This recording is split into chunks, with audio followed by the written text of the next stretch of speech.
nós, né? Não tem jeito.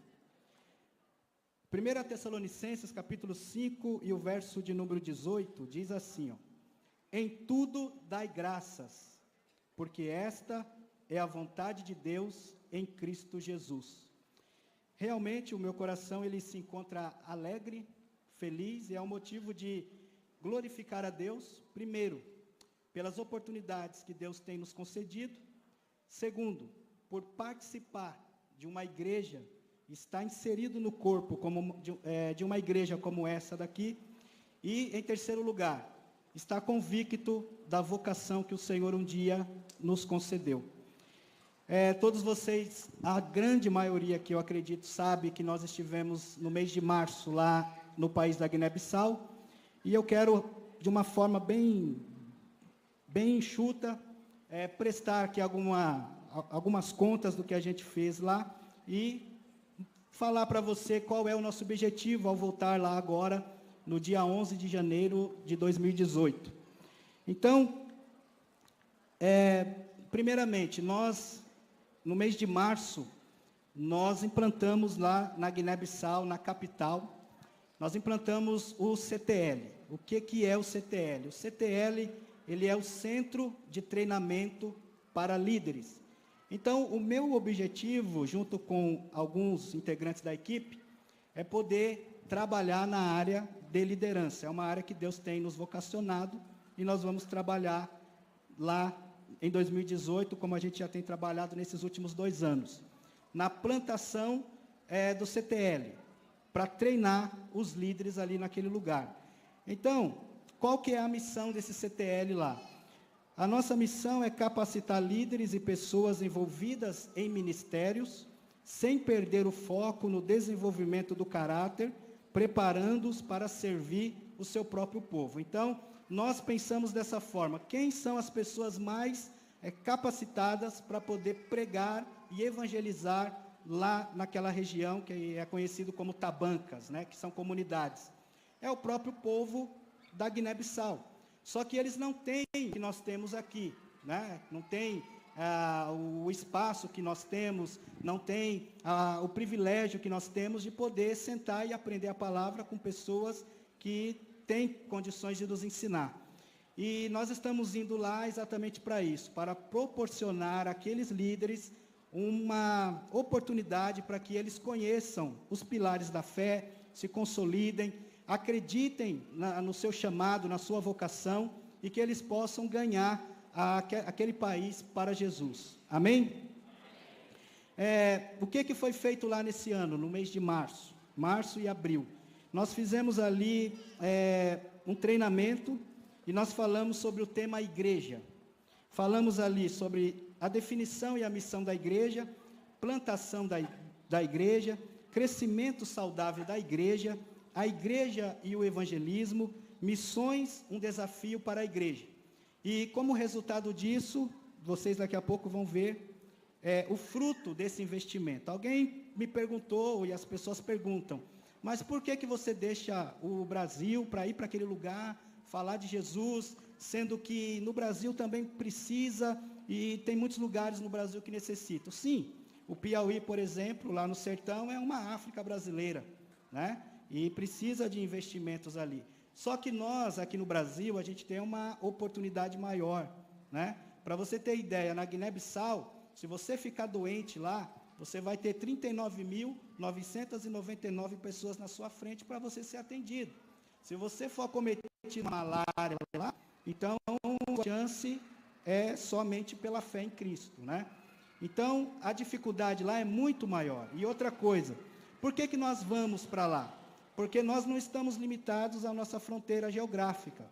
Jesus, ele falou que nós deveríamos fazer discípulos de todas as nações. Então, nós entendemos que em todos os lugares aonde o Senhor nos plantar, nos colocar, nós fazemos discípulos. Então, fazemos discípulos todo dia e além fronteiras também. Qual o fruto desse investimento? Bom, aí você vai ver algumas fotos aí. 50 líderes treinados, despertamento espiritual e eclesiástico. Se você voltar lá hoje, você vai ver que esse povo é uma outra pessoa, é um outro povo. igrejas sendo plantadas nas tabancas e evangelismo intencional. Por exemplo, eles não tinham noção de como evangelizar, agora eles já têm. E as pessoas estão sendo ganhas para Jesus e eles estão consolidando essas pessoas. Então, esse é um dos frutos que está acontecendo lá. Também houve um maior interesse pela palavra de Deus, uma maior disposição em servir a igreja, pessoas sendo alcançadas pelo Evangelho e vidas se rendendo e confessando a Cristo como seu Senhor e como seu Salvador. Então, qual que é o objetivo do pastor Alexandre? Deixar vocês aqui por um tempo, deixar a família e ir para aquele lugar. É trabalhar na área de treinamento de líderes, porque a gente entende que uma igreja que tem líderes equipados e preparados, ela é uma igreja que vai estar firme e forte para suportar todo o vento de doutrina, toda a moda que vem, e vai estar equipada para poder ganhar pessoas para o reino de Jesus e poder fazer discípulos de todas as nações. Amém? Fora isso, nós também apoiamos uma escola com cerca de 70 a 100 alunos lá na capital. Nós damos suporte para uma escola lá na capital, servindo a toda aquela estrutura que não é uma grande coisa. Algumas pessoas aqui viram os vídeos que a gente publica lá na nossa página e vê que a sala de aula, ela é feita com pedaços de bambu, né? E a cadeira lá, a carteira onde eles sentam lá, não é igual a que a gente tem aqui. E muitas escolas, as crianças levam seus banquinhos, né? Para poder se assentarem e aprenderem. E hoje, se você andar lá, você vai ver muitos jovens que passaram por isso e hoje eles conseguiram vencer na vida. Então, a gente aprende muito que a gente não pode dar desculpa, é igual o pastor sempre fala, né?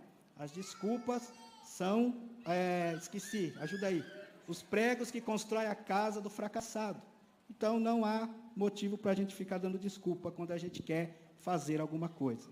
Aí tem as fotos, no próximo slide aí, de algumas crianças ali, né? O que a gente faz nessa escola lá? Nós auxiliamos essa escola, a diretora, as crianças, fornecendo café da manhã, material escolar e uniforme. Nós fazemos isso sozinhos? Não. A equipe Missões na África tem cerca de 40 pessoas que trabalham, contribuem, fazem eventos, dão a sua vida, dão seu tempo para poder servir. E nós também trabalhamos junto a outras associações e apoio de outras igrejas que também nos ajudam lá naquele lugar. Tenho aí no próximo slide as fotos das crianças, aí dá para você ter a noção de como que é a escola. E o que nós precisamos, nesses termos aqui da escola, para poder abençoar essas crianças lá. Nós vamos precisar, se você quiser nos ajudar, fique à vontade. Vai ser uma honra receber a sua ajuda. De lápis grafite, lápis de cor, tesoura, giz de cera, borracha, EVA, apontador, régua e caneta. Se você quiser fazer uma coleta, uma doação, nos procure até o dia 22 de dezembro, que nós estaremos aprontando tudo para levar para lá. Amém? Para fechar, estaremos embarcando no dia 10 de janeiro, e nós vamos voltar dia 3 de fevereiro, e aí a gente precisa de muita oração. E agora, no próximo slide, eu quero fazer menção aqui a um missionário que nós perdemos nessa semana.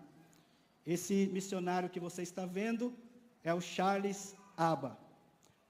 Era um amigo nosso, era um braço direito, interpretava dentro das tribos, falava vários idiomas, vários dialetos, e ele foi acometido de um tumor no fígado, e estava até indo bem, estava dando uma recuperada, só que ele foi acometido nesse período pela malária. Ele foi contaminado pela malária e foi piorando, e ele não resistiu, e ele acabou partindo para o Senhor. Só que alguns líderes que estavam lá cuidando dele, falam o seguinte, que quando ele estava nas últimas, ele falou para o médico assim: olha, doutor, eu preciso ir embora, eu preciso sair daqui. As crianças precisam de mim, aqueles novos convertidos que estão lá, eles precisam de mim, e eu preciso sair daqui porque eu preciso continuar pregando a palavra para eles e ensinar o evangelho para eles. Então, eu já andei muito na minha vida, conheço muitos pastores, muitos missionários, eu tenho uma honra de andar com tantas pessoas boas assim. Mas esse rapaz aqui, ele marcou a minha vida. Porque o único meio de transporte que ele tinha era suas pernas. E ele fazia isso caminhando 20, 25 quilômetros, 3 vezes por semana, para ir e para voltar. Então, são 50 quilômetros caminhando para poder servir uma comunidade, para poder servir um povo. Então, a Bíblia diz que são pessoas que estão na galeria dos heróis da fé e que nós deveríamos lavar os pés de pessoas como desse homem aí. Então, eu queria que você ficasse de pé nesse momento, se você puder, claro, e em memória dele, né? E agradecendo a Deus, ainda que você não o conheceu, mas eu acredito que você acredita no que eu estou te falando. Apesar de você não ter conhecido o Charles, eu gostaria que você adorasse a Deus e agradecesse a Deus pela vida dele, dando uma salva de palmas a Jesus. Amém?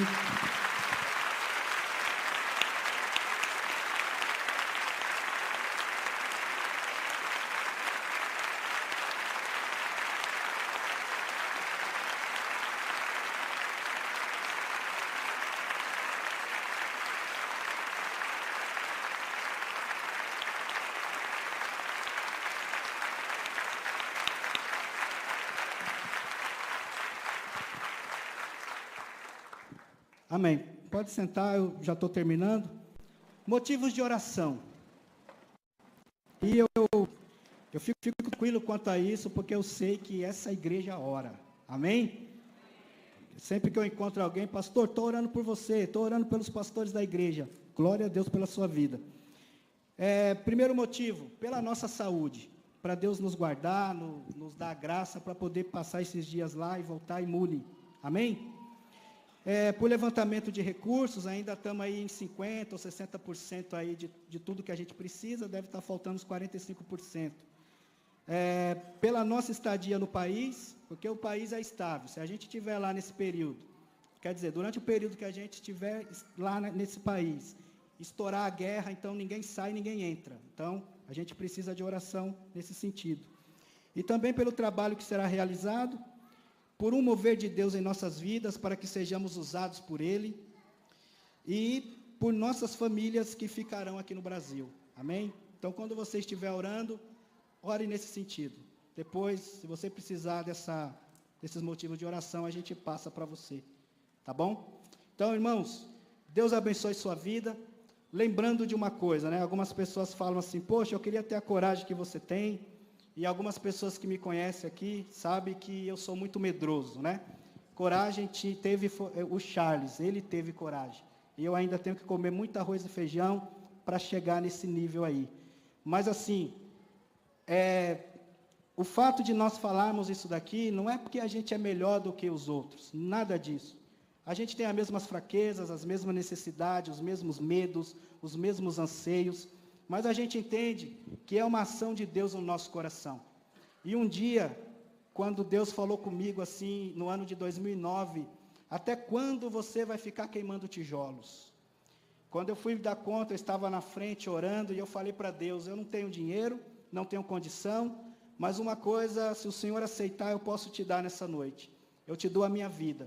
E a partir daquele dia, Deus abriu as janelas dos céus, moveu meu coração, está transformando a minha vida e está me abençoando e está me enviando para a África pela 5ª vez para a glória do Senhor. Então, eu louvo a Deus por isso. Amém? Deus te abençoe.